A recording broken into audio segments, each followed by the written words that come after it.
Hello friends, welcome back to Dream Success Academy. मैं अविनाश आप सभी का स्वागत करता हूं आज के इस वीडियो में। दोस्तों, आज के इस सेशन में हम लोग जो है बिहार स्पेशल सीरीज के तहत, ठीक है, बिहार एटलस के माध्यम से बिहार के आगामी सभी प्रतियोगी परीक्षाओं के लिए जो अत्यंत महत्वपूर्ण टॉपिक है, ठीक है, उसको कवर करेंगे। ठीक है, देखिए, बिहार में आगामी जो प्रतियोगी परीक्षा होने वाला है, जिसमें आपको 17वीं बीपीएससी होगा, ठीक है, 17वीं बीपीएससी होने वाला है, बिहार एसएससी का एग्जाम होने वाला है, बिहार पुलिस का एग्जाम होने वाला है, यानी कि जिसमें भी बिहार स्पेशल से क्वेश्चन आते हैं, तो ये वीडियो आप सभी के लिए जो है महत्वपूर्ण होगा, क्योंकि यहाँ से हम लोग बिहार स्पेशल को कवर करेंगे। ठीक है, देखिए, यहाँ पे मैप के माध्यम से आपको टॉपिक को जो है समझाया गया है, जिसमें से कि हम लोगों ने बिहार के भौगोलिक ये सब जो बाकी सारे जो टॉपिक को जो है कवर कर लिए हैं। ठीक है, इस वीडियो में हम लोग जो है बिहार के नदी घाटी परियोजना तथा बिहार के जलप्रपात को कवर करेंगे। बाकी ये जितने भी टॉपिक है आप देख रहे हैं, यहाँ से ये 5 टॉपिक को हम लोगों ने कवर कर रखा है। यदि आप लोगों ने इस वीडियो को नहीं देखा होगा तो आप प्ले लिस्ट में जाइए। ठीक है, प्ले लिस्ट में आपको ये जो है सारे वीडियो मिल जाएंगे, बिहार स्पेशल से रिलेटेड कवर करेंगे। बाकी के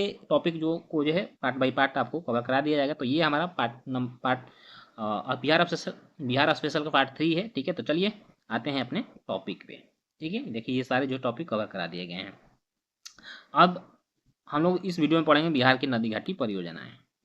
ठीक है, जैसा आपको पता होगा, बिहार का जो है नदी, जो गंगा नदी है, बिहार को 2 भागों में बांट देती है। ऐसा हम देख रहे होंगे, ये बिहार का टोटल मैप है। इसमें जो ये नदी है, आपको गंगा नदी है, ये 2 भागों में बिहार को बांटती है। इसको उत्तरी बिहार के नाम से जानते हैं, इसको दक्षिणी बिहार के नाम से जानते हैं। उत्तरी गंगा का मैदान जो है, यह आपको खेती मैदानी भाग है, जबकि ये जो है आपको आधे मैदानी भाग मिलेगा, आधा आपको पठारी भाग मिलेगा।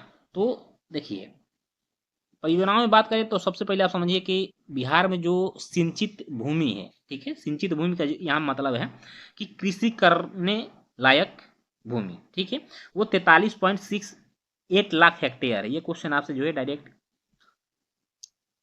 पूछ सकता है, तो याद रखिए, बिहार में जो सिंचित भूमि है 43.68 लाख हेक्टेयर है। और सबसे ज़्यादा सिंचित जिला जो है, यह अरवल जिला है। सिंचित जिला का मतलब जो अरवल का जो आपको क्षेत्रफल है, ठीक है, वहाँ पे 86.85 यानी कि 87% के आसपास भूमि पर जो है यहाँ पे कृषि किया जा सकता है।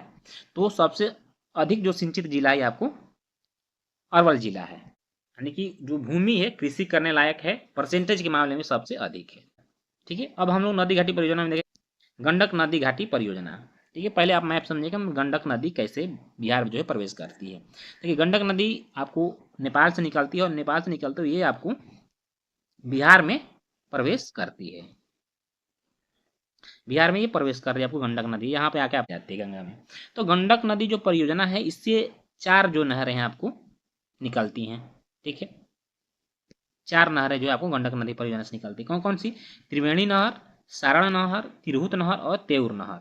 ये क्वेश्चन डायरेक्ट पीपीएससी में उसमें ये पूछ देता है कि त्रिवेणी नहर जो है यह किस नदी से निकलती है, तो याद रखिए गंडक नदी से निकलती है। उसी तरह सारण नहर भी गंडक से निकलती है, तिरहुत नहर और तेउर नहर, ये चारों जो नहरें हैं गंडक नदी से निकलती हैं, और जो मैदानी भागों में जाकर सिंचाई के लिए पानी उपलब्ध कराती हैं। ठीक है, चलिए अब यहाँ से देखिए कोसी नदी घाटी परियोजना। देखिए, कोसी नदी भी आपको पता होगा कि नेपाल से निकलती है और बिहार के में प्रवेश करती है और गंगा नदी में जाकर मिल जाती है।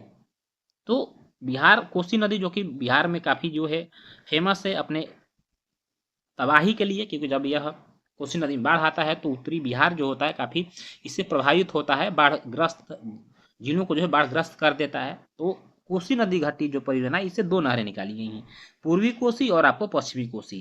साथ ही साथ आपको राजपुर नहर है, तीसरी नहर, यानी 3 नहरें जो है आपको कोसी नदी से निकाली गई हैं। तो कोसी कोसी से याद रख लीजिएगा, कोसी पूर्वी कोसी और पश्चिमी कोसी कोसी नदी से निकाली गई। किंतु यहाँ पे एक याद करने वाला है, राजपुर नहर जो निकाला गया यह भी आपको कोसी नहर से निकाला गया है।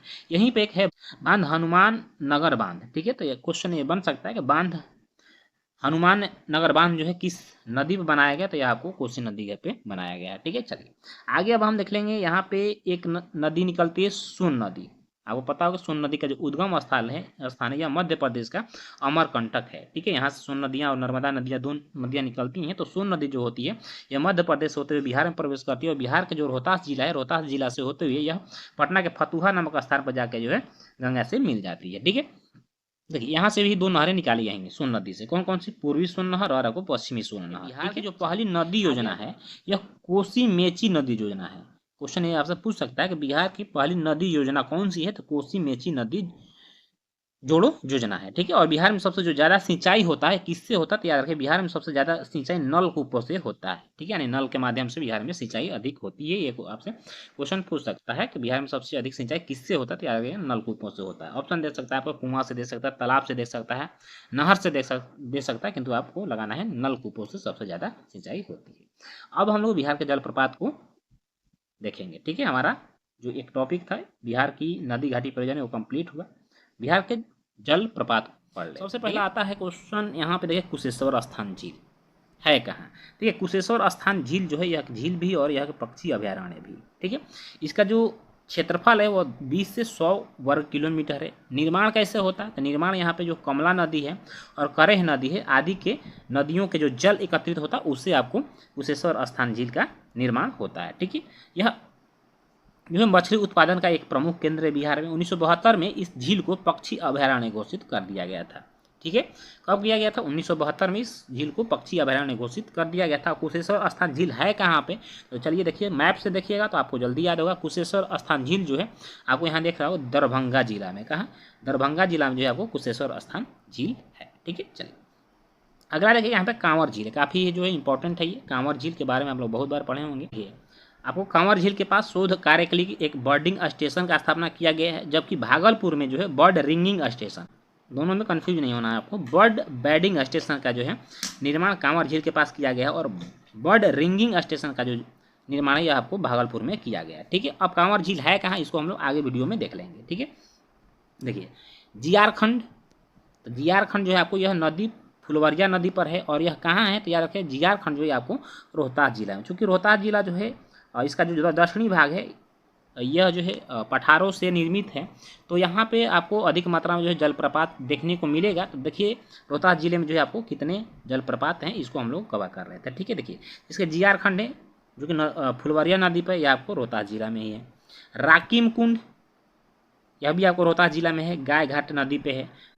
खुआरीदा है यह आप असाने नदी पे है, 180 मीटर यह जो है ऊंचा है, यह भी रोहतास जिला में। धुआं कुंड के बारे में आप लोग बहुत बार नाम सुने होंगे, 30 मीटर जो है यह ऊंचा है और यह काव नदी तथा धोवा नदी पर, कहाँ, काव नदी तथा धोवा नदी पर स्थित है, ठीक है।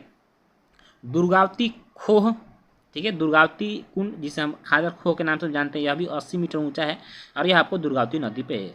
सुखलदरी कुंड यह आपको कन्हर नदी पे है।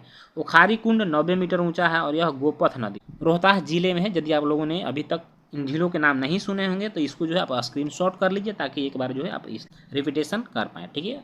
आप एक दो बार इसको पढ़ लीजिएगा तो अच्छे से जो है आपको याद हो जाएगा। अब देखिए ककोलो जलप्रपात आता है, काफ़ी इंपॉर्टेंट है, बहुत बार एग्जाम में पूछा हुआ है। ककोलो जलप्रपात किस नदी पे है, ठीक है। तो ककोलो जलप्रपात जो ये आपको नवादा जिले में पड़ता है, ठीक है। कहाँ, नवादा जिला में स्थित है। ककोलो जलप्रपात नवादा जिले में स्थित है, ठीक है। यह कोडरमा के पठार से उतरने वाली धारा से बनता है, ठीक है। चलिए आगे देखेंगे, आगे है आपको कांवर झील। कांवर झील जैसे हम लोगों ने इसके बारे में पढ़ लिया, यह है कहाँ, तो याद रखिए कांवर झील आपको बेगूसराय जिले में है। कहाँ, बेगूसराय जिले में है। इसका क्षेत्रफल 16 वर्ग किलोमीटर है और निर्माण जो इसका होता है गंडक नदी के विसर्पण से होता है। यहाँ पे 106 प्रकार की जो है प्रजाति यहाँ पाई जाती है और एशिया का सबसे बड़ा गोखुर झील है। देखिए गोखुर झील जो है, गोखुर झील जब एक नदी प्रवाहित होती है, ठीक है, इसी के बीच में कोई एक उथला सा स्थल हो जाए फिर नदियाँ इसको काट कर निकल जाती हैं। जैसे एक धारा इसे चली गई और एक धारा इसको ऐसे चली गई, ये जो बीच में बच जाता है, ठीक है, यह आपको गोखुर झील का निर्माण करना। और इसमें जब पानी भर जाता है तो यहीं गोखुर झील हो जाता है। नदियों के बीच का जो स्थल होता है जहाँ पे एक झील का आकार बन जाता है और उसमें पानी भर जाता है, उसे हम लोग गोखुर झील के नाम से भी जानते हैं, ठीक है। तो दोस्तों इस तरह से आज हमारा 2 चैप्टर जो है बिहार के जलप्रपात एवं झील तथा बिहार की नदी घाटी परियोजना समाप्त हो गया। आगे जो है अगला चैप्टर जो लाएंगे पार्ट 4 इसका, उसमें हमको लोग बिहार के मिट्टियों को पढ़ लेंगे और इसके आगे जो है आपको बिहार की चट्टानों को पढ़ लेंगे। तो आज का सेशन हम लोग यहीं समाप्त करते हैं। आज का सेशन आपको जो है कैसा लगा आप कमेंट करके जरूर बताइएगा, अच्छा लगा तो अपने दोस्तों में भी शेयर करिएगा और फिर मिलेंगे इसके नेक्स्ट एपिसोड में। तब तक कि चैनल पर यदि पहली बार तो चैनल को सब्सक्राइब कर लीजिए, बेल आइकन को प्रेस कर लीजिए और चलिए फिर मिलते हैं नेक्स्ट एपिसोड में। तब तक जय हिंद, वंदे मातरम।